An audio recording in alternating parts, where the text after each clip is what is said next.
Será que Casa de Dinamite é mais um daqueles filmes que prometem tensão de tirar o fôlego e entregam apenas frustração? Nos últimos anos, o cinema tem explorado o tema de guerra nuclear de várias formas. É um terreno fértil, cheio de possibilidades dramáticas e filosóficas. Mas Casa de Dinamite decidiu seguir um caminho diferente. Um caminho que, para ser sincero, nunca tinha sido tentado antes. Fazer um filme sobre guerra nuclear que não vai a lugar algum. Um filme onde nada realmente acontece no final.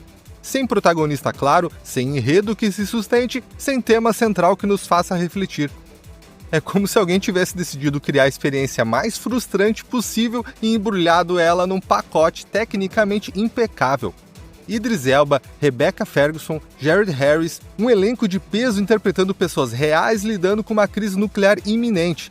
A direção de Kathryn Bigelow, que já provou em Guerra ao Terror e A Hora Mais Escura que sabe equilibrar a ação tensa com drama humano.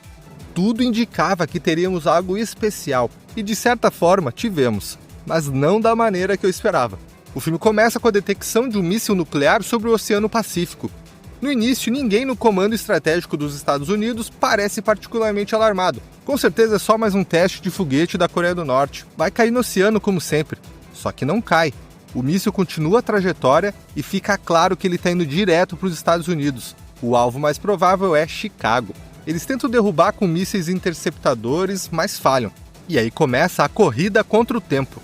Só faltam 20 minutos para o impacto. 20 minutos para descobrir de onde veio o míssil, quem lançou e decidir sobre uma resposta apropriada. É uma premissa incrível, a tensão é palpável. Os primeiros 30 minutos são magistralmente construídos. A diretora conduz tudo com a mão firme de quem sabe exatamente o que está fazendo. A sensação de pavor iminente cresce a cada segundo. Você sente o peso da situação, a gravidade do momento. As atuações são realistas, maduras, críveis. Idris Elba, Rebecca Ferguson e Jared Harris entregam performances sólidas. Até Moses Ingram, que nem sempre me convence, consegue ser tolerável aqui. A produção claramente fez o dever de casa. Os processos, a cadeia de comando, os cenários, a terminologia, tudo parece autêntico. Você acredita no que está vendo. A imersão é total.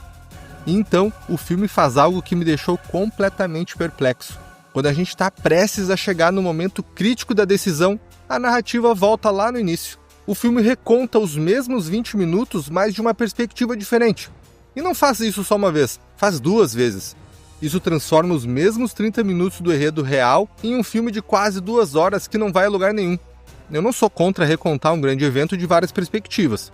Pode ser uma ferramenta narrativa muito útil quando usada corretamente, mas tem que ter um propósito. Cada perspectiva diferente deveria contribuir para uma compreensão do que está acontecendo. Mostrar eventos que antes eram inexplicáveis agora num novo contexto. Mudar a forma como vemos os personagens e suas decisões. Aqui, nenhuma dessas perspectivas diferentes faz isso. O mistério de quem disparou o míssil nunca é respondido. A questão de se potências estrangeiras estão tentando explorar o caos nunca é respondida. A possibilidade de um infiltrado sabotar o sistema de alerta precoce nunca é respondida. É um filme que deixa você com muitas perguntas, e a maior delas é: por que diabos eu perdi 2 horas nisso? O que torna tudo ainda mais frustrante é que o filme tem a habilidade clara de criar um cenário tenso, enervante e assustadoramente realista. É povoado por personagens críveis interpretados por um elenco soberbo que a maioria das produções mataria para ter. E então, resolve não fazer nada com isso. É como se alguém tivesse montado o cenário perfeito para uma grande história e decidido simplesmente não contar ela. A gente fica ali esperando a recompensa, esperando a resolução dramática, esperando que algo justifique o investimento emocional. A cada repetição, a tensão que foi cuidadosamente construída nos primeiros minutos se dissipa. Você já sabe tudo o que vai acontecer, não dá para sentir a tensão de novo. Você já gastou ela lá no comecinho.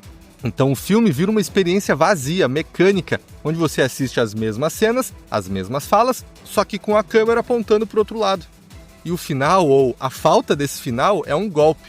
O filme simplesmente acaba. Não sabemos o que aconteceu com Chicago, não sabemos se o míssil atingiu a cidade, não sabemos quantas pessoas morreram, não sabemos se o presidente decidiu retaliar ou não, não sabemos contra quem ele teria retaliado, se é que retaliou.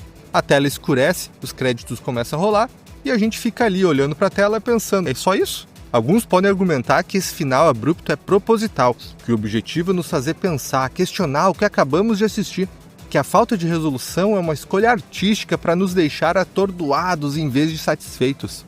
E eu entendo esse argumento. Filmes que terminam de forma abrupta podem ser muito poderosos quando usados corretamente. Mas aqui não funciona, porque o filme não tem nada de interessante para dizer. Não é a acusação de um sistema falho que permite alguns acidentes bizarros desencadeiem a guerra global.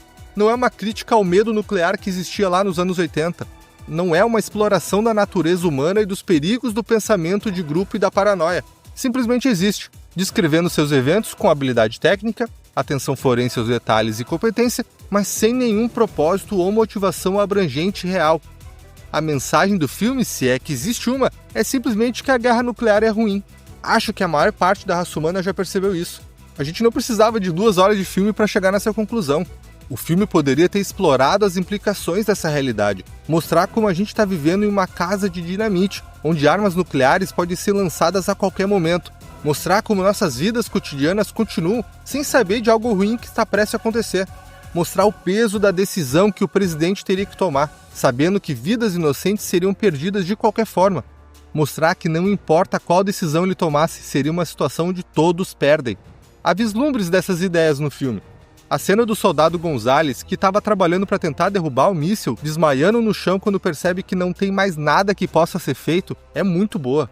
Ele olha para a tela que mostra que há 100% de chance da área ser atingida e vê que a contagem de mortos chegaria aos milhões. O peso absoluto daquela quantidade de pessoas inocentes morrendo é algo que ele não consegue entender.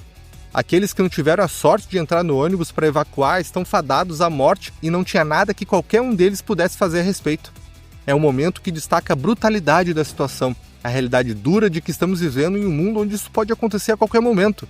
Mas o filme não desenvolve essas ideias, não explora o que isso significa pra gente, pra humanidade, não nos faz refletir sobre a própria fragilidade, sobre a facilidade com que tudo pode acabar.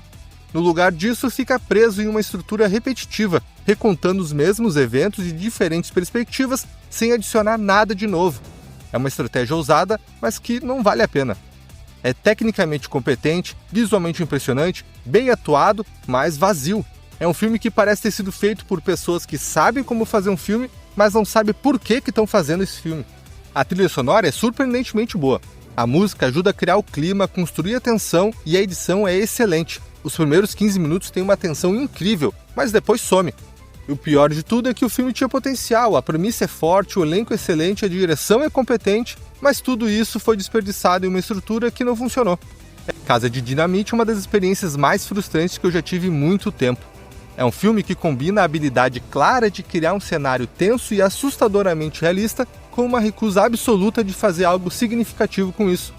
É um filme que constantemente nos provoca, sempre oferecendo a perspectiva de progressão da história e resolução dramática, mas nunca realmente entregando isso.